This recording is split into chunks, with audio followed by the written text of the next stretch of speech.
Hello நண்பர்களே, ஒரு வீட்டுக்கு போயிருந்தேன். ஆனால் என் பிள்ளைங்களுக்கு மாப்பிள்ளை தேடிக்கிட்டே இருக்கிறேனே, ஒன்றும் கிடைக்க மாட்டேங்குது. எப்படிங்கயோ சொல்லி பார்க்குறோம், ஒரே தடங்களாகிட்டே இருக்குது. பிள்ளைக்கு வயசாகிக்கிட்டே போகுது அப்படின்னாங்க. இப்போ ஒரு நிமிஷம் நினச்சி பார்த்தேன், நமக்கான எப்படி கல்யாணம் ஆச்சு? கல்யாணம் ஆகுனாலே ஆசையும் வரணும், தாகமும் வரணும். பைபிளில் சொல்லியிருக்கு, வாலிபனே உன் வாலிபன் நாட்களில் உன் கண்கண்ட காட்சிகளிலும் உன் கால் செல்லும் பாதைகள் நட தேவன் எல்லாத்திலும் கொண்டு நியாயத்தில் நிறுத்துவார். ஆமாங்க, அந்த வயசில் ஏழை விட்டு பிள்ளைங்களாக இருக்கவங்களுக்கு காதல் வரும், லவ் வரும், பேச்சு வரும், எல்லாம் வரும். ஆனால் அந்த பணக்கார பிள்ளைங்களுக்கு வரலையா?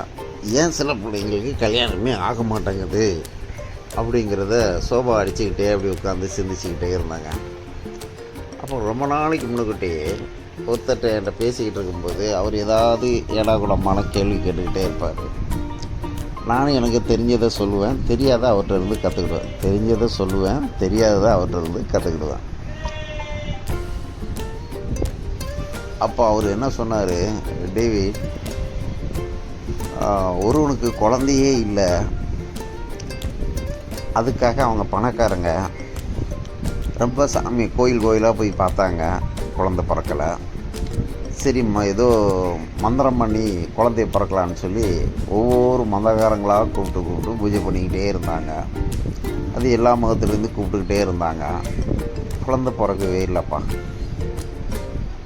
அப்புறமா ஒரு கம்யூனிஸ்ட்வாதியை கூப்பிட்டாங்க.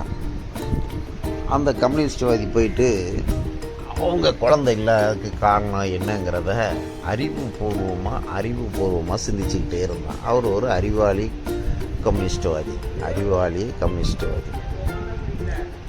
அப்போது அவர் சொன்னார்,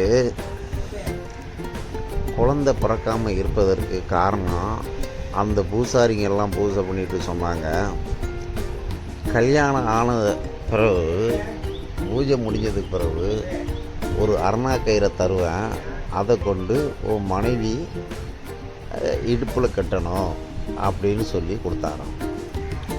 அவர் கட்டினாராம், குழந்தையும் பிறக்கலையாம். இதைத்தான் எல்லா சாமியாரும் சொல்லியிருக்காங்க, குழந்தை பிறக்கலையாம். மதங்கள் வேறுபட்டாலும் பூஜைகளை பண்ணி ஜபங்களை பண்ணி கட்ட சொன்னது இடுப்பில் அரணா கயிறை கட்ட சொன்னா மந்திர கயிறு. ஆனால் குழந்தை பிறக்கலை. உடனே கம்யூனிஸ்ட்வாதி சிந்திச்சாரான், மெடிக்கல்லையும் சில மிராக்கள் இருக்கும், இந்த சாமியாருங்கள்ட்டையும் ஏதாவது ஒரு மிராக்கள் இருக்கத்தானே செய்யும். எதுக்கு அரணா கயிற்றுல பூஜை பண்ணி அதை இடுப்பில் கட்ட சொன்னான் அப்படின்னு கொஞ்சம் நேரம் சிந்திச்சுக்கிட்டே இருந்தாராம். சரிப்பான்னு கூப்பிட்டு அந்த பையனை கூப்பிட்டு, எப்பா கல்யாணம் பூஜை பண்ணாங்க, அரணா கயிறை கொடுத்தாங்க, இடுப்பில் கட்ட சொன்னாங்க, கெட்டினியா? கெட்டினேன், குழந்தை பிறக்கலை. எப்படி கட்டிட்டான்? கண்ணை மூடிக்கிட்டு போய் கட்டினேன்னா. ஏன்டா கண்ணை மூடிக்கிட்டு போய் கட்டணுவானா? இங்கே தாங்க பிரச்சனை இருக்குது, பின்னாடி சொல்கிறேன். கண்ணை திறந்துக்கிட்டு போய் கெட்டுடா, அவர் சொன்ன பிரகாரம் கெட்டுனா, அவர் ஒரு சொன்னது அதை யூடியூப்பில் சொல்ல முடியாது. அதாவது அரணா கயிறு கட்டணும் பர்டிகுலர் பொசிஷனில், அதை யூடியூப்பில் சொல்ல முடியாது. ஆனால் இவன் கண்ணை மூடிக்கிட்டே பர்டிகுலர் பொசிஷனில் கட்டியிருக்கான்.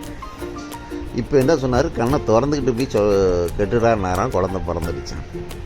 இதில் விஞ்ஞான அறிவு என்ன இருக்குன்னா, சில பிள்ளைங்களை வளர்க்கும்போது தாயும் தந்தையும் ரொம்ப கட்டுப்பாடாக வளர்ப்பாங்க. ஒன்று ஜாதி ரீதியாக இருக்கும், இல்லைன்னா மத ரீதியாக இருக்கும், இல்லைன்னா பொருளாதார ரீதியாக இருக்கும். கொஞ்சம் பொருள் படைத்தவன் ஒரு ஏரியாவில் இருக்கிறான்னா, கொஞ்சம் பொருட்கள் இல்லாத ஒரு பிள்ளைகள் நம்ம பிள்ளைய கல்யாணம் பண்ணி நம்ம சொத்துக்கு ஆக்குபை பண்ணிவிடுமோ, நமக்கு இருக்கிற சொத்துக்கு மேலே சொத்து வேணும்னா இன்னொரு சொத்தான இடத்துல கல்யாணம் பண்ணணும், அதனால் பிள்ளைங்களை ரொம்ப கண்டிஷனாக வளர்க்கணும்னு சொல்லிட்டு அப்படியே ஜெயிலுகளை பூட்டி வச்ச மாதிரி உலக ஞானம், உலக அறிவு, உலக பழக்கங்கள் இல்லாமல் வளர்க்குறது ஒரு காரணமாக இருக்குது. அதாவது ஸ்கூலுக்கு போகும்போது ஒரு பையன் என்ன பண்ணுறான், பென்சிலை திருடிட்டு வருவான். இது தப்புடா, இது திருடடா, செய்யக்கூடாதுடா அப்படின்னு சொல்லி நல்வழியில் கொடுத்து, நாங்களும் இந்த மாதிரிலாம் திருடு பண்ணோம், அப்போ எங்கள் அம்மா எங்களை கட்டி வச்சு உதைச்சாங்க, எங்கள் அம்மா என்னை சூடு வச்சு உதைச்சாங்க. அன்னைக்கு அது எனக்கு சின்னதாக தெரிஞ்சாலும் அப்புறம் நான் அதை தப்புன்னு கற்றுக்கிட்டேன்னு சொல்லலாம். அதனால் இந்த மாதிரி காரியங்கள் நீங்கள் பண்ணக்கூடாதுன்னு சொல்லி தன் மகனோட அன்பு பாராட்டணும். அதுக்கு அடுத்தாப்புல அடிதடி போட்டுக்கிட்டு வருவான். உடனே அம்மா சொல்லுவாங்க, ஏன் அடித்தா, எதுக்கு அடித்தா, உன் மேலே தப்பா அவன் மேலே தப்பா, நீ போகிற இடங்களில் நல்ல பிள்ளைன்னு பேர் வாங்கணும், இந்த மாதிரி அடிதடி பிள்ளைன்னு போட்டால் உனக்கு ரவுடியாக போயிடும் அப்படின்னு சொல்லி அறிவிப்பு போராட்டுவாங்க. அதுக்கு அடுத்தாப்புல இந்த காதல் வரும். இந்த காதல் வந்தாலும் எல்லாரும் காதல் பண்ண வந்தாண்டா, உங்கள் அப்பா என்ன தப்பு பண்ணார் தெரியுமா, எங்களுக்கும் தப்பு பண்ணுற காரியங்கள்லாம் வந்துச்சு. அந்த நேரங்களில் எங்கள் அம்மா எங்களை அடித்து உதைச்சி பக்கத்தில் வச்சு இது நல்லது கெட்டதுன்னு சொல்லி தந்தாங்க அப்படின்னு சொல்லி வளர்க்குற குடும்பங்களில் அந்த பிள்ளைங்களுக்கு ஒரு பொண்ணு பார்க்க வராங்கன்னா ஒரு வியாபார ஸ்தலத்துலேயே சொல்கிறாங்க, ஒரு கடையில் விலை கம்மியாக விற்கிறதுனாலையோ பொருள் தரமாக விற்கிறதுனாலையோ வியாபாரம் ஆகிடாது. அவங்க கொடுக்குற சர்வீஸு நல்ல பழக்க வழக்கம் தான் வியாபாரத்தை கொடுக்கும். அதே போல் தான் ஒரு குடும்பத்தில் கல்யாணம் ஆகணும், ஒரு பையனுக்கோ ஒரு பொண்ணுக்கோ கல்யாணம் ஆகுன்னா அது அழகாக இருந்தால் தான் ஆகும், ஐஸ்வர்யம் இருந்தால் தான் ஆகும் அப்படிங்கிறதுலாம் கிடையாது. நல்ல பழக்க வழக்கம் உள்ள பிள்ளைங்களை அந்தந்த சேர்ந்த குடும்பங்களே ஈஸியாக கல்யாணம் ஆகிடும். அப்போ இந்த மாதிரி ஒரு கேரக்டர்ஸில் உலக பழக்கமே இல்லாமல் உலக அனுபவமே இல்லாமல் ஒரு பொண்ணையோ ஒரு பையனையோ வளர்த்து வச்சா இவங்க ஒவ்வொரு கல்யாண புரோக்கரடியாக பணத்தை கட்டிக்கிட்டோம், ஒவ்வொரு மேட்ரிமோனியாக பணத்தை கட்டிக்கிட்டோம். அதில் 100 கல்யாணம் ஆகுதுன்னா 90 கல்யாணம் நல்லவங்களாக முடிஞ்சிடும், ஒன்றும் பிரச்சனை இல்லை. ஒரு 10 கல்யாணம் திருட்டு கல்யாணமாக இருக்குது. இதில் 100 கல்யாணத்தை விட 300 பேர் இந்த மாதிரி புக்கிங் ஆஃபீஸுகளை பணத்தை கட்டி கஷ்டப்பட்ட பணத்தை இழக்கிறாங்களே தவிர அதிலிருந்து ஒரு நன்மையும் கிடைக்கல. கடைசியில் கல்யாணம் ஆகாமே நின்று போகிறதுக்கு தான் கொடுமை. ஸோ இந்த குடும்பமும் அந்த கொடுமையில் தான் இருந்துச்சு. அந்த குடும்பத்தை நம்ம நினச்சி பார்த்தா சரியான உணவு வகைகள் கிடையாது, சரியான நல்ல பேச்சுகள் கிடையாது, அக்கம் பக்கம் உறவு கிடையாது, சொந்த பந்தத்துக்கிட்ட உறவு கிடையாது. எல்லாத்துலேயுமே சுயநலமாக வாழ்கிற ஒரு குணம் உங்களுக்கு இருந்துச்சு. அந்த குணம் அந்த பிள்ளைங்கள்ட்டையும் இருக்குது. அப்போ அப்படிப்பட்ட ஒரு குடும்பத்தில் அவன் சொந்தக்காரனே பொண்ணு கொடுக்க விருப்பப்பட மாட்டான். ஏன்னா மனுஷனாக இருந்தவன் ஒவ்வொருத்தரும் பிறக்கிறான், அண்ணன் தம்பி மாமா மச்சனுக்கிட்டு அதில் ஒவ்வொருத்தர்ட்டையும் ஒரு குணாதிசயம் இருக்கும். அப்போ நல்ல குணாதிசயம் உள்ளவங்களை மட்டும்தான் தேடி போய் எல்லாரும் பொண்ணு கொடுப்பதோ பொண்ணு எடுப்பதோ இருக்குதே தவிர கெட்ட குணாதிசயம் உள்ளவங்க, கெட்ட எண்ணங்கள் உள்ளவங்க, உழைக்காமல் உள்ளவங்க, பொய் சொல்லி கல்யாணம் பண்ணுறவங்க கடும் பிரச்சனையில் மாட்டிக்கிடுவாங்க. இல்லைன்னா ஏதாவது பயங்கர வரதட்சணை கிடைச்சிடாதான்னு பேராசைப்பட்டு அலைகிறவங்களுக்கும் பொண்ணு கிடைக்காது. தனக்கு மீறி தான் ஜாதிக்குள்ளே தான் வேணும், தான் வேதத்துக்குள்ளே தான் வேணும்னு சொல்லிக்கிட்டு தனக்கு மீறின ஆசையோடு அலைகிற ஆணாக இருந்தாலும் பெண்ணாக இருந்தாலும் பொண்ணு கிடைக்காது. அப்போ கல்யாணம் என்பதும் ஆசீர்வாதம் என்பதும் கடவுள் கொடுக்கறது. அப்போ ஆசீர்வாதத்தை நோக்கி போகும்போது குளத்தில் குதிச்சா தண்ணி குடித்தா தான் நீச்சல் அடிக்க முடியும். பனைமரத்தில் ஏறினா நெஞ்சில் கீரல் போட்டால் தான் பனைமரத்தில் ஏற முடியும். கல்லை பேக்கிறவன் கல்லால் காயப்படுவான், மரத்தை பேக்கிறவன் மரத்தால் காயப்படுவான். வாழ்க்கைங்கிற பாடங்களில் நல்லதும் செய்யணும், கெட்டதும் செய்யணும், எல்லாத்தையும் செய்யணும், எல்லாரோடையும் பழகணும்.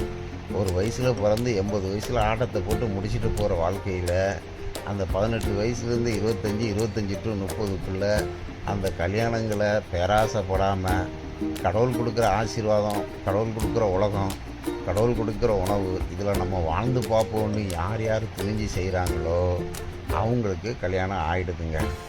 அதெல்லாம் இல்லைங்க, நான் அப்படியே தொட்டிலில் தான் படுத்துக்கிடுவேன், அப்படியே ஆறாரோன்னு ஆறாட்டணும். நான் கேட்டதெல்லாம் கிடைக்கணும்னா கடவுளையும் கும்பிட்டுட்டு அலையலாம், மேட்ரிமோனிலையும் அலையிறான், ஊரெல்லாம் பொண்ணு பார்த்துட்டு அலையலாம், பொண்ணு பார்த்துக்கிட்டே அலையலாம். பொண்ணு கொடுக்கணும் இல்லையா, அதுமாதிரி மாப்பிள்ளைன்னு பார்த்துட்டே அலையலாம். மாப்பிள்ளை கொடுக்கணும் இல்லையா, அதனால் நல்லதை நினைப்போம், நல்லது செய்வோம், நல்வழியில் போவோம். கடவுள் படைத்த உலகம், எந்த காரியத்தையும் விட்டு கொடுத்து கடவுள் கொடுத்த ஆசீர்வாதம் போகும்னு சொல்லிட்டு நம்ம பெரிய மனுஷன் இல்லை, நமக்கு மேலே பெரிய மனுஷன் கடவுள் ஒருத்தர் இருக்கார். எல்லாரும் போகிற பாதையில் நாமளும் போகணும்னு நினைக்கிறவங்களுக்கு கண்டிப்பாக கல்யாணம் ஆகிடுங்க. இது இல்லாமல் தன்னைத்தானே பெருசு, தான் ஜாதி பெருசு, தன்னுடைய குடும்பம் பெருசு, எங்கள் சொந்தக்காரங்க பெருசு, நாங்கள் இப்படி தான் வாழ்வோம், நான் அப்படி தான் வாழ்வோங்கிற குடும்பத்தில் பொண்ணு கிடைக்கிறதும் கஷ்டம், மாப்பிள்ளை கிடைக்கிறதும் கஷ்டம். ஒரு ஃபாதர்கிட்ட போய் கேட்டாலும் பார்க்கலங்கன்னா ஜெபம் பண்ணுவாங்க. அவன் மனசில் தெரியும், நீ போகிற போக்கு சாபமான போக்கு, பாவமான போக்கு, உன்னை திருத்த முடியாது, நீ இப்படியே போம்பாங்க. அது எல்லா மத தலைவரும் எல்லா குருகளும் அதை தான் சொல்லுவாங்க. அதனால் பேராசை பிடிச்சி அலையிறவங்க பொண்ணு பார்த்துக்கிட்டே இருப்பாங்க. பேராசை பிடிச்சி அலையிறவங்க மாப்பிள்ளை பார்த்துக்கிட்டே இருப்பாங்க. கடவுளுக்கு பயந்தவங்க, கடவுளை தேடுறவங்களுக்கு எல்லாம் ஆசீர்வாதமாக முடியும். ஆமென்.